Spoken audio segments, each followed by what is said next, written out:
We have 3 theorems in the first section dealing with circles. And so one of those theorems talks about the tangent line. So you would have to know that this is tangent. And if it's tangent, one of the theorems says that it's going to be perpendicular to a radius that hits that point of tangency. Clearly, there's an infinite number of radii, all around. But it is always going to be perpendicular to that tangent line at the point of tangency. So knowing that, we can use Pythagorean theorem, or if you know your Pythagorean triples, you might recognize that this is actually going to be a multiple of your 3, 4, 5 triple, because if you multiply everything by 8, you're going to have 24, 32, and 40. Now, looking at this picture, I am reading this as we're looking for x right there.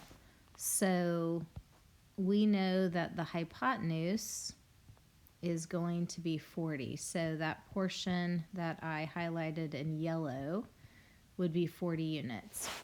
And then we just need to determine, well, how long is x? Well, notice that you have a radius of 24. And so if I go from the center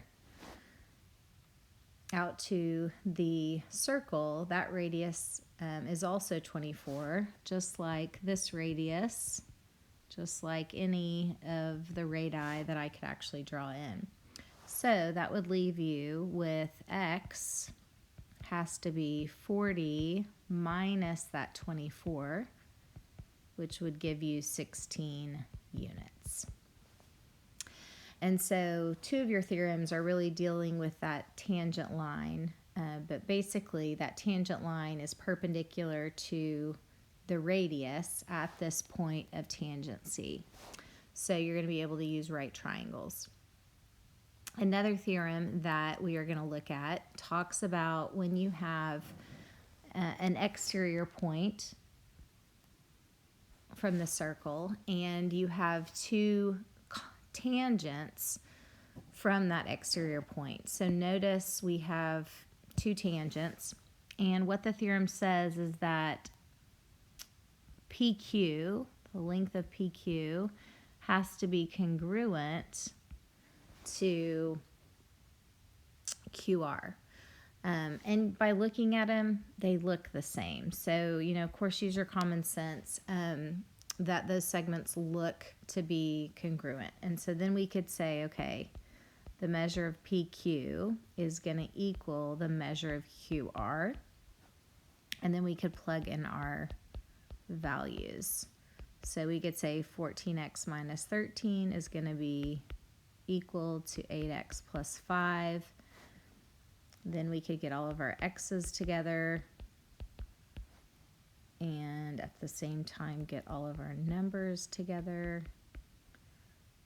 And so we're going to have 6x equals 18, and then x is going to equal 3.